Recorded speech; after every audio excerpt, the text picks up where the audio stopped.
Hello friends, welcome to my channel. তো happy new year special একটা unique recipe নিয়ে হাজির হয়ে গেছি আপনাদের জন্য। দেখতেই পাচ্ছেন কতটা নরম ও স্পঞ্জের মতো হয়েছে। তো চলুন দেখে নেওয়া যাক কীভাবে বানালাম এটা। 1 কাপ চালের গুঁড়ো, 1 কাপ আটা, সামান্য লবণ দিয়ে শুকনো উপকরণ মিশিয়ে নিয়ে 1 মুঠোর মতো তুলে রাখলাম। তারপর বাকিটাকে আমি নর্মাল জল দিয়ে ডো বানিয়ে নিলাম। আর বাকি যেটা তুলে রেখেছিলাম সেটাকে আমি বিটরুটের রস দিয়ে আর পালং শাকের রস দিয়ে আমি ডো বানিয়ে নেব। তো এইগুলো আমি অফ ক্যামেরায় বিটরুটের রসটা বের করে রেখেছিলাম। তো দেখুন আমার এগুলো ডো বানানো হয়ে গেছে। এরপর যেটা আমি জল দিয়ে ডো বানিয়েছিলাম সেটাকে আমি এইভাবে হাতের সাহায্যে একটু যখন মাঝখানটা জায়গা করে নিচ্ছি পুর দেওয়ার জন্য। তো নারকেলের পুরটা আমি অফ ক্যামেরায় বানিয়ে নিলাম, তা নাহলে ভিডিওটা অনেক বড় হয়ে যাবে। তো দেখতেই পাচ্ছেন নারকেলের পুরটা দিয়ে দিলাম। এরপর চারদিক থেকে চেপে চেপে হাতের সাহায্যে এইভাবে মুখটা বন্ধ করে দেব।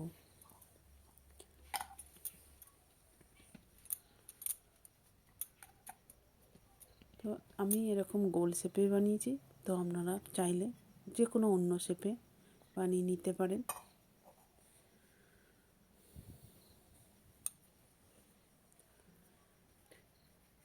তো যে যেখান থেকে বসে আমার ভিডিওটা দেখছেন প্রথম থেকে শেষ পর্যন্ত দেখার অনুরোধ রইল, তা না হলে বুঝতেই পারবেন না যে পিঠেটা আমি কিভাবে বানালাম। এইভাবে দেখুন আমি সংখ্যাগুলো বসিয়ে দেব।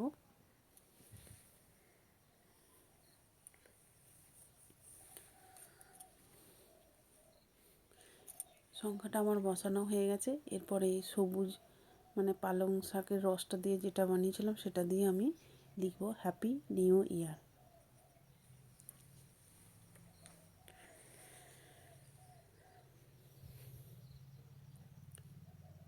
তো একবার হলো বাড়িতে অবশ্যই বানিয়ে দেখুন, কেমন হলো কমেন্ট করে জানাতে ভুলবেন না।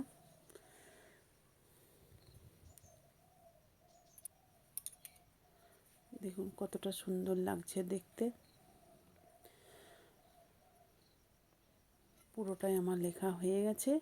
এরপর আরও সুন্দর দেখানোর জন্য আমি দেখুন এটাকে আমি সরু করে চারদিকটা এইভাবে দিয়ে দিলাম। তো যারা আমার ইউটিউব চ্যানেলে নতুন বন্ধু আছেন, একটা সাবস্ক্রাইব করে পাশে থাকবেন, পাশে থাকা বেল বাটনটি অল করে রাখবেন, তাহলে আমার নতুন নতুন রেসিপি ছাড়ার সাথে সাথে সবার আগে আপনার কাছে পৌঁছে যাবে।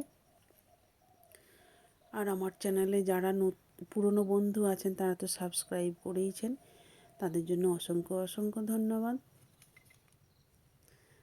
এরপরে দেখুন একটা কাঠি দিয়ে এইভাবে দাগ করে নিচ্ছি যাতে আরও সুন্দর দেখায়।